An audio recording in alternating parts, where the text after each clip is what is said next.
హైదరాబాద్ నగరవాసులను వీధి కుక్కలు బెంబేలెత్తిస్తున్నాయి. గడిచిన 24 గంటల్లో 7గురిపై వీధి కుక్కలు దాడి చేశాయి. గత అనుభవాల దృష్ట్యా జీహెచ్ఎంసీ వీధి కుక్కల నివారణకు చర్యలు తీసుకోకపోవడంపై సిటీ ప్రజలు మండిపడుతున్నారు. మరోవైపు బల్దియా సిబ్బంది ఎన్నికల విధుల్లో నిమగ్నమవడంతో నగరంలో వీధి కుక్కల బెడద పెరిగిపోయింది.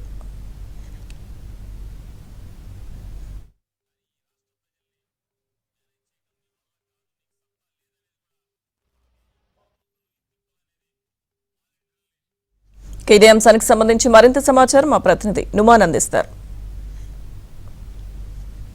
హైదరాబాద్ నగరంలో మళ్లీ వీధి కుక్కల బెడద పెరిగిపోయింది. గడిచిన 24 గంటల వ్యవధిలోనే దాదాపు 7గురి మీద కుక్కలు విచక్షణ రహితంగా దాడి చేశాయి. ముఖ్యంగా ఇటు జీహెచ్ఎంసీ పరిధిలో చూసుకుంటే జీహెచ్ఎంసీ వెటర్నరీ అధికారులు చెబుతున్నటువంటి లెక్కల ప్రకారమే ఇటు హైదరాబాద్ నగరం పరిధిలో దాదాపు 7.5 లక్షల పైగా వీధి కుక్కలు ఉన్నాయి. సో హైదరాబాద్ నగరంలో వీధి కుక్కల బెడదను నివారించేందుకు గతంలో ఏదైతే డాగ్స్ కమిటీ వేసినప్పటికీ కూడా అది ఎలాంటి ఫలితాలు ఇవ్వనటువంటి పరిస్థితి. ఈ నేపథ్యంలో ఎండాకాలం ప్రారంభం కావడంతో ఇప్పటికే ఎండల తీవ్రత కూడా విపరీతంగా పెరిగినటువంటి నేపథ్యంలో ప్రతిసారి ఎండాకాలంలో కూడా వీధి కుక్కల బెడద పెరిగిపోయి హైదరాబాద్ నగరంలో కుక్క కాటు బాధితుల సంఖ్య విపరీతంగా ఉంటుంది. సో ఈసారి కూడా హైదరాబాద్ నగరంలో అనేక ప్రాంతాల్లో కుక్కల బెడద పెరిగినటువంటి పరిస్థితి.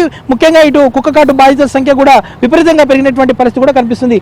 గడిచిన ఏడాది ఏదైతే అంబర్పేటలో 5 ఏళ్ల చిన్నారిపై విచక్షణరహితంగా కుక్కలు దాడి చేయడంతో 5 ఏళ్ల చిన్నారి మృతి చెందాడు. దాని తర్వాత ఫిర్జాది కూడా కానివ్వండి, కృష్ణానగర్ అనేక ప్రాంతాల్లో, హైదరాబాద్ నగరంలోని అనేక ప్రాంతాల్లో దాదాపు 600 మందికి పైగానే కుక్కకాటు బాధితులు గత ఏడాది ఉన్నారు. గతంలో డాగ్స్ కమిటీ వేసినప్పటికీ కూడా, కుక్కల నివారణ కమిటీ వేసినప్పటికీ కూడా ఆ కమిటీ కొద్ది రోజులే ముగిసిపోయినటువంటి పరిస్థితి. ఆ కమిటీ కూడా ఎలాంటి ఫలితాలు ఇవ్వనటువంటి సిచ్యువేషన్. దాని తర్వాత హైదరాబాద్ నగరంలో కుక్కల బెడద నివారించేందుకు కుక్కలకు ఏదైతే వేసవి సమయంలో వాటికి ఫుడ్ పెట్టే విధంగా కూడా ఏదైతే ఎన్జిఓలతో కూడా ఒక సమావేశాలు ఏర్పాటు చేసినప్పుడు కూడా అవేవి కూడా సత్ఫలితాలు ఇవ్వనటువంటి పరిస్థితి. ఇప్పటికే ఇటు జీహెచ్ఎంసీకి సంబంధించినటువంటి అధికార వ్యవస్థ పూర్తిగా ఎన్నికల విధుల్లో నిమగ్నం కావడము, సో ఈ కుక్కల బెడద మీద కూడా ఎలాంటి పర్యవేక్షణ కూడా లేకపోవడము, ఎలాంటి సమావేశాలు కానీ కమిటీ కూడా పనిచేయకపోవడంతో మాత్రం ఇటు హైదరాబాద్ నగరంలో మరోసారి విపరీతంగా కుక్కకాటు బాధితుల సంఖ్య పెరుగుతున్నటువంటి పరిస్థితి.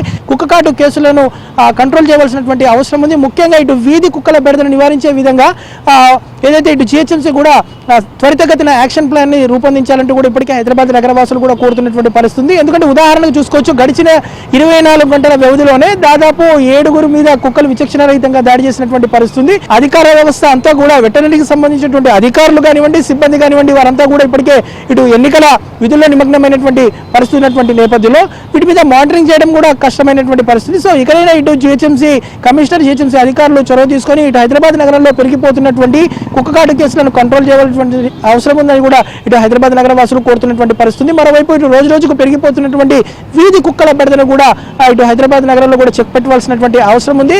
వాటిని ఏదైతే వాటికి సంబంధించినటువంటి కుటుంబ నియంత్రణ ఆపరేషన్లు కూడా పెంచవలసినటువంటి అవసరం ఉంది. దాంతోపాటు ఏదైతే కుటుంబ నియంత్రణ తర్వాత కుక్కలను రోడ్డు మీద విడిచినప్పుడు వాటికి కావాల్సినటువంటి ఫుడ్ కానివ్వండి, ఇతర సౌకర్యాలు కూడా జీహెచ్ఎంసీ పెట్టే విధంగా కూడా చర్యలు తీసుకోవాలంటూ కూడా ఇప్పటికే ఎన్జిఓస్ లాంటి సంస్థలు కూడా కోరుతున్నటువంటి పరిస్థితి మనకు కనిపిస్తుంది. మొత్తానికైతే హైదరాబాద్ నగరంలో అయితే మరోసారి గత ఏడాది పరిస్థితి చూసినప్పటికి కూడా సో ఈసారి కూడా అదే స్థాయిలో కుక్కకాటు కేసుల సంఖ్య నగరంలో విపరీతంగా పెరుగుతున్నటువంటి పరిస్థితి మనకు కనిపిస్తుందని చెప్పొచ్చు. వీడియో జర్నలిస్ట్ శ్యామ్తో నుమాన్ అభిరాంధ్రజ్యోతి.